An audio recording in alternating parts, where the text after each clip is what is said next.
நமது இணைப்பில் செய்தியாளர் ரஹ்மான் இருக்கிறார். ரஹ்மான், புதுச்சேரி முதலமைச்சரோடு டிஜிபி தொடர்ந்து ஆலோசனை நடைபெற்று வருகிறது. சட்டம் ஒழுங்கு பாதுகாக்கப்பட வேண்டும், இதுபோன்ற குற்றச்செயல்கள் நடைபெறக்கூடாது, இனியும் இந்த செயலை வைத்து எந்த பாதுகாப்பு குளறுபடிகளும் ஏற்பட்டுவிடக்கூடாது என்பதற்காக இந்த ஆலோசனை நடைபெற்றதாக கூறப்படுகிறது. இந்த ஆலோசனையின் மேலதிக தகவல்கள் என்ன?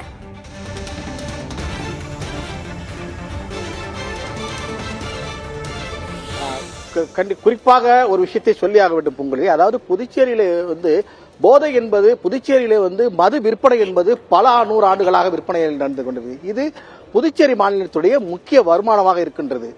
ஆகவே இது மது என்பது, போதை என்பது எல்லாவற்றிலும் தவறுதான். ஆனால் தற்போது கஞ்சா, அபின், ஹெராயின் போன்ற போதைப் பொருட்கள் அதிக அளவுக்கு புதுச்சேரிக்கு உள்ளே வந்திருக்கின்றது. இது புதுச்சேரி என்பது தமிழகத்திற்கு உள்ளே இருக்கக்கூடிய ஒரு சின்ன மாநிலமாகும். இந்த மாநிலத்திற்கு ஏராளமான வெளிமாநில, வெளிநாட்டு சுற்றுலாவினர்கள் அதிகமாக வருகின்றார்கள். அவர்களுக்கு இந்த மது, அதாவது மதுவை தவிர இது போன்ற அதிக போதை தரக்கூடிய கஞ்சா, அபின், ஹெராயின் உள்ளிட்டவைகள் தேவைப்படுகின்றது.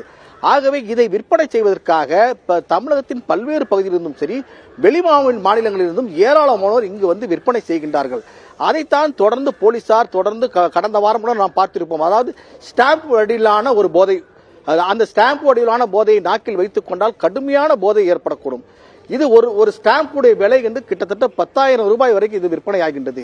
இது கேரளாவை சேர்ந்த ஒரு நபர் புதுச்சேரியில விற்கும் போது போலீசார் அவரை பிடித்திருக்கிறார்.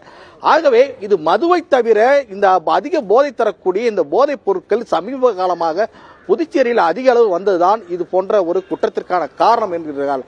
அதைத்தான் தற்போது புதுச்சேரி முதலமைச்சர் ரங்கசாமி அவசரமாக டிஜிபி சீனிவாசை அழைத்தும், உள்துறை அமைச்சரை அழைத்தும் புதுச்சேரி தமிழக எல்லையை முற்றிலுமாக கண்காணிக்க வேண்டும் என்ற ஒரு உத்தரவை பிறப்பித்திருக்கின்றார். தொடர்ந்து இந்த புதுச்சேரி தமிழக எல்லைகளை முற்றிலுமாக கண்காணித்து இது போன்ற போதைப் பொருட்கள் விற்பனை செய்பவர்கள் உடனடியாக கைது செய்யப்பட வேண்டும். மேலும் அந்த போதைப் பொருள் தடுப்புக்காக பணியில் இருக்கக்கூடிய அதிகாரிகள் யாரேனும் அதில் தவறு இழைத்தால் அவர்கள் மீதும் நடவடிக்கை எடுக்கப்பட வேண்டும் என்று முதலமைச்சர் ரங்கசாமி கடுமையான உத்தரவை பிறப்பித்திருக்கின்றார்.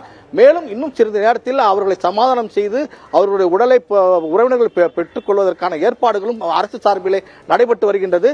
ஆகவே சட்டம் ஒழுங்கையும் உடனடியாக கட்டுக்குள் கொண்டு வரும் என்ற உத்தரவையும் முதலமைச்சர் ரங்கசாமி விடுத்திருக்கின்றார். ஆகவே இன்னும் சிறிது நேரத்தில் இந்த நிலைமை என்ன ஆகும் என்று போக தெரிய வரும். பொங்கலி, போதைப் பொருள் புழக்கத்தை இனி எப்படி கட்டுப்படுத்துவது என்று தீவிரமாக ஆலோசனை நடைபெற்றுக் கொண்டிருப்பதாக சொன்னீங்க ரஹ்மான்.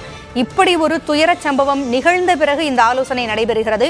இத்தனை நாட்கள் நாங்கள் புகார் தெரிவித்தோம், ஆனால் அந்த புகாருக்கு எந்த பதிலுமே இல்லை என்று மக்கள் சொல்லிக் கொண்டிருக்கிறார்கள். ஆலோசனை முடிந்த பிறகு அந்த மக்களுக்கு இவர்கள் பதிலளிப்பார்கள் என்று எதிர்பார்க்கலாம்.